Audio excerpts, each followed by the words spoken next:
Assalamualaikum warahmatullahi wabarakatuh. Apa kabar teman-teman? Semoga selalu dalam lindungan Allah.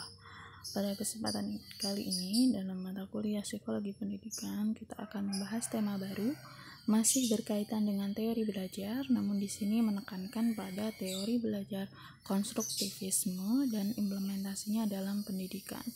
Jika sebelumnya kita sudah membahas teori belajar koneksionisme atau behaviorisme dan juga teori belajar kognitif, maka di sini kita akan membahas teori belajar konstruktivis.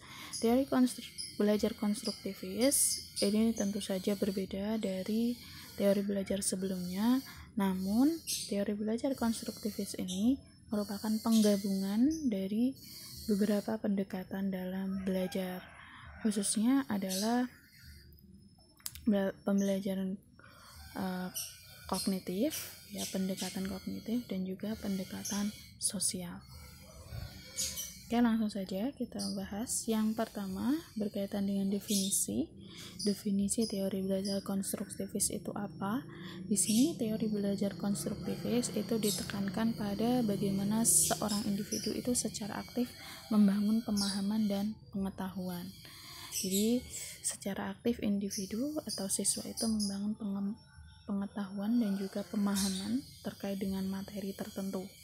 Nah, inilah yang disebut dengan teori konstruktivis. Ya, konstruk itu kan artinya membangun. Jadi bagaimana seseorang membangun pemahaman dan juga pengetahuannya. Yang berikutnya, penyusunan pengetahuan dari pengalaman konkret melalui aktivitas kolaboratif, refleksi, serta interpretasi yang memungkinkan siswa memiliki pemahaman yang berbeda terhadap pengetahuan. Jadi, dalam konteks ini, siswa ini melakukan aktivitas kolaboratif. Ya, kolaboratif ini adalah kerjasama baik dengan teman sejawat atau dengan guru. Kemudian mereka juga melakukan refleksi serta interpretasi atau menafsirkan. Ya, jadi apa yang sudah didapat atau yang sudah diperoleh dari seorang guru berkaitan dengan pengetahuan, ini mereka refleksikan. Ya, mereka refleksikan dan mereka interpretasikan. Sehingga dalam hal ini terdapat perbedaan pengalaman dan perspektif siswa dalam menginterpretasikan pengetahuan. Oke, di sini menekankan bahwasanya beragam aktivitas kolaboratif, kemudian refleksi dan juga interpretasi ini pada akhirnya menjadikan perbedaan pengalaman dan perspektif siswa dalam menginterpretasikan pengetahuan yang diperoleh dari guru. Di sini juga terkait dengan teori konstruktivis, pembelajaran merupakan aktivitas pengaturan lingkungan agar terjadi proses belajar, yakni interaksi antara siswa dengan lingkungannya. Oke, di sini berarti menekankan pada perbedaan perspektif, perbedaan perspektif atau perbedaan kognitif dari siswa dan juga diperlukannya setting atau pengaturan lingkungan, untuk membentuk atau mensukseskan pemahaman dan pengetahuan terkait dengan materi. Dalam teori belajar ini, guru merupakan fasilitator, bukan director. Nah, di sini berarti guru sebagai fasilitator yang berfungsi memfasilitasi dari kemampuan kognitif siswa dan juga hubungannya dengan atau hubungan interaksinya dengan lingkungan, bukan sebagai director atau sebagai pemimpin pengarah. Jadi di sini guru bukan semata-mata untuk menjadi penentu dari adanya proses belajar. Harus ini, harus itu, mengarahkan ini, mengarahkan itu harus dituruti oleh siswa, bukan seperti itu. Namun guru hanya bersifat sebagai fasilitator. Oke, yang sekarang kita bahas tentang karakteristik teori belajar konstruktivis. Karakteristik dari teori belajar konstruktivis ini adalah individu mengembangkan pemahamannya sendiri, bukan menerima pemahaman dari orang lain. Jadi di sini tentu saja sangat identik ya dengan adanya teori belajar kognitif, ya sesuai dengan pola pikirnya. Berikutnya, proses belajar tergantung pada pemahaman yang dimiliki sebelumnya. Jadi pemahaman seorang individu ini sangat dipengaruhi oleh pemahaman atau informasi yang sudah diperoleh. Jadi misalnya dalam proses belajar, siswa ini mendapatkan pengetahuan baru. Nah, pengetahuan baru ini tentu saja biasanya masih berkaitan dengan pengetahuan-pengetahuan yang diperoleh sebelumnya. Ya misalkan tentang siswa ini diberikan materi tentang sholat. Nah, materi tentang sholat, tentang definisi sholat, tata cara sholat. Nah, meskipun ini sebuah materi baru, namun tentu saja materi sholat ini berkaitan dengan materi induk. Sholat ini bagian dari apa? Ya, bagian dari sebuah ibadah. Nah, jadi sebuah ibadah ini salah satunya adalah sholat. Ya, di samping sholat ada ibadah-ibadah yang lain. Nah, dari sini berarti sebelumnya siswa sudah mendapatkan materi tentang ibadah, kemudian dispesifikkan lagi jenis ibadah, salah satunya adalah sholat. Nah, jadi siswa lebih bisa memahami ya hubungan antara satu materi dengan materi yang lain. Kemudian belajar difasilitasi oleh interaksi sosial. Nah, di sini menekankan bahwasanya sebuah proses belajar itu akan berhasil apabila didukung oleh interaksi sosial. Nah, interaksi sosial antara siapa? Yaitu antara siswa dengan siswa maupun siswa dengan guru. Nah, tujuannya apa sih? Tujuannya adalah untuk saling bertukar pikiran, untuk saling bertukar informasi, ya untuk saling bertukar pengalaman, sehingga siswa ini akan memperoleh informasi dan pemahaman baru berkaitan dengan sebuah pengetahuan. Yang berikutnya, meaningful learning hadir dalam tugas belajar yang bersifat autentik. Jadi yang paling ditekankan dalam teori konstruktivis ini adalah adanya meaningful learning atau pembelajaran yang bermakna. Ya, pembelajaran bermakna, kalau teman-teman masih ingat kemarin, perbedaannya adalah jika yang konvensional ini bersifat hafalan, jadi ketika sudah menghafal berarti dianggap berhasil. Maka di sini untuk konstruktivis ini mengedepankan pada meaningful learning, di mana dalam proses pembelajaran itu mengedepankan adanya pemahaman dari siswa, bukan sekedar hafal namun harus paham dari teori atau materi yang disajikan. Nah, di sini ada dua pandangan terkait dengan konstruktivis. Yang pertama adalah teori individual kognitif konstruktivis yang diinisiasi oleh Jean Piaget. Di sini teori kognitif individual konstruktivis berpijak pada konstruksi internal individu terhadap pengetahuan. Ya, konstruksi internal individu ini maksudnya adalah bangunan internal individu.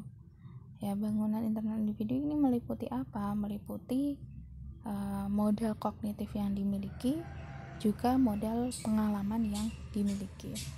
Nah, di sini pengetahuan tidak berasal dari lingkungan sosial, tetapi interaksi sosial urgen sebagai stimulus terjadinya konflik kognitif internal individu.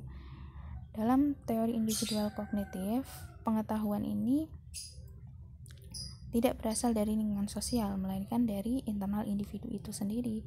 Namun adanya interaksi sosial ya antara satu siswa dengan siswa yang lain, atau satu siswa dengan orang lain selain siswa berarti ya, ini sangat penting untuk stimulus terjadinya konflik kognitif internal individu. Jadi individu ini perkembangan kognitifnya ini bisa berkembang itu disebabkan adanya interaksi sosial yang dilakukan.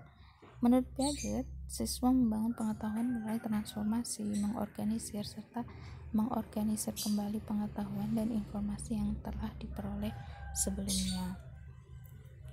Jadi intinya dalam teori individual kognitif, seorang ini dalam belajar itu sangat didominasi oleh konstruksi internal dalam dirinya, meliputi konstruksi kognitif dalam dirinya dan juga pengalaman yang telah diperoleh, ya, pengalaman maupun pengetahuan yang telah diperoleh. Namun dalam hal ini dinyatakan bahwasanya konstruksi internal tersebut tidak terlepas dari interaksi sosial yang dapat mengembangkan kognitif dari seorang individu tersebut. Yang berikutnya, teori sociocultural constructivist. Nah, di sini memberikan kesempatan bagi siswa. Nah, ini diinisiasi oleh Lev Vygotsky, di mana memberikan kesempatan bagi siswa untuk belajar melalui interaksi sosial dengan orang lain, baik guru ataupun teman, dalam membangun pengetahuan dan pemahaman. Ini yang berbeda dari yang pertama, ya. Kalau yang pertama itu mengedepankan pada hal-hal yang bersifat internal individual, namun yang kedua ini bersifat sosiokultural. Nah, di sini siswa hanya dapat belajar dengan cara terlibat langsung dalam aktivitas-aktivitas bermakna dengan orang yang lebih pandai. Nah, berarti di sini nanti ada interaksi lah yang terjalin antara guru dengan siswa maupun siswa dengan siswa lain yang lebih pandai. Dengan berinteraksi dengan orang lain, siswa memperbaiki pemahaman dan pengetahuan mereka dan membantu membentuk pemahaman tentang orang lain. Nah, jadi teori konstruktivis yang kedua ini mengedepankan pada interaksi sosial, ya, antara satu siswa dengan siswa lain atau siswa dengan guru. Nah, tujuannya apa? Tujuannya adalah untuk membantu atau membangun pengetahuan dan pemahaman yang diperoleh. Jadi di sini pengetahuan dan pemahaman itu sangat dipengaruhi oleh interaksi sosial yang terbentuk dalam sebuah lingkungan belajar.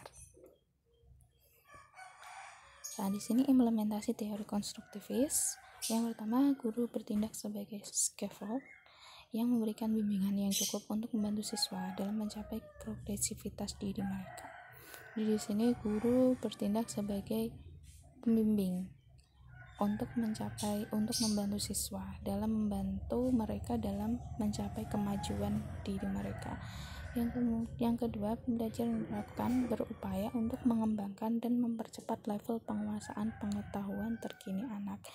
Jadi pembelajaran yang dilakukan oleh guru itu jangan sampai bersifat stagnan, ya, dalam arti hanya sebatas dari apa yang sudah diketahui oleh anak, namun justru harus lebih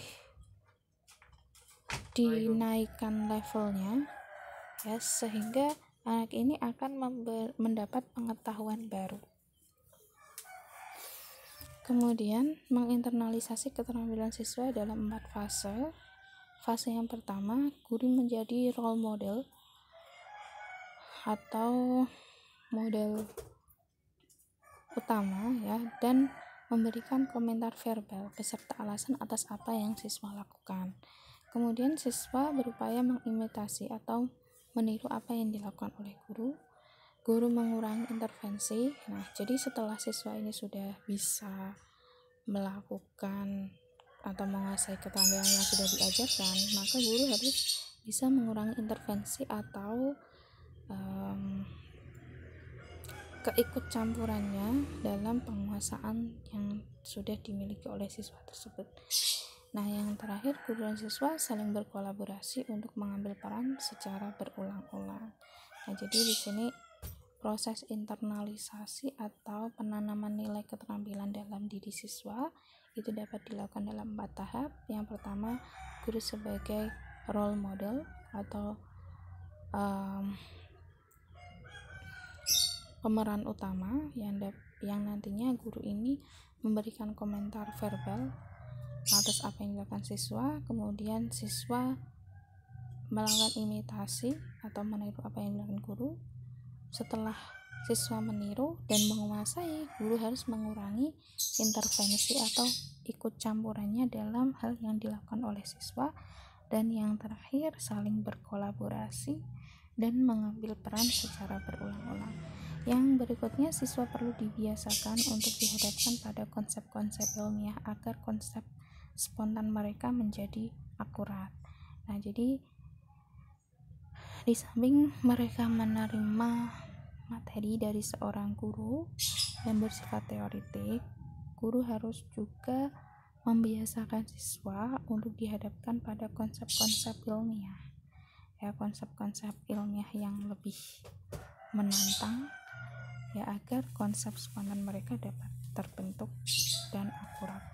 Yang berikutnya, guru, ya, dalam pendidikan ini guru dapat menerapkan cooperative learning, ya, atau kalau teman-teman sudah pernah mendapatkan informasi tentang cooperative learning itu dapat dimaknai sebagai pembelajaran kooperatif. Pembelajaran kooperatif ini mengedepankan asas kerjasama antar siswa yang dapat diimplementasikan dalam beragam desain atau metode pembelajaran. Yang pertama di antara salah satunya ada model jigsaw. Nah, model jigsaw yaitu ada beberapa, ya, dibagi menjadi beberapa kelompok. Masing-masing kelompok ini diberikan materi yang berbeda-beda, kemudian nanti dari kelompok yang berbeda-beda itu diambil satu persatu dan dibuat kelompok baru sehingga saling bertukar informasi. Atau bisa juga model lingkaran kecil, lingkaran besar. Nah, itu juga bisa diterapkan. Kemudian ada juga model START. Nah, START ini bisa dinyatakan sebagai metode pembelajaran di mana siswa menyajikan materi, ya, atau pengetahuan baru di setiap minggunya, ya, secara lisan dan tulisan. Jadi ini semacam presentasi setiap minggu itu. Nah, itu diantara beberapa penerapan dari teori konstruktivis ini, di mana memerlukan interaksi antara satu orang dengan orang lain, ya, satu siswa dengan siswa lain. Yang berikutnya membentuk small group work atau kelompok kerja kecil. Nah, kelompok kerja kecil ini ditujukan, ya, supaya antara satu siswa dengan siswa lain bisa saling bertukar gagasan, bertukar informasi, dan berdiskusi. Ya, jadi misalnya dalam sebuah grup ini ada siswa yang cenderung pintar, ada yang siswa biasa. Nah, ini bisa dikolaborasikan sehingga saling bertukar informasi. Atau implementasi lain dari teori konstruktivis ini, guru bisa menerapkan adanya tutor sebaya. Nah, tutor sebaya untuk memudahkan dalam pemahaman, karena biasanya siswa ini kan cenderung untuk sungkan dan malu ketika bertanya kepada guru. Maka tutor sebaya ini bisa menjadi alternatif supaya siswa juga lebih aktif dalam menyampaikan gagasan dan pemikirannya. Saya rasa itu terkait dengan teori belajar konstruktivis beserta implementasinya dalam pendidikan. Apabila terdapat kekurangan dan kesalahan, saya mohon maaf. Akhirul kalam, wassalamualaikum warahmatullahi wabarakatuh.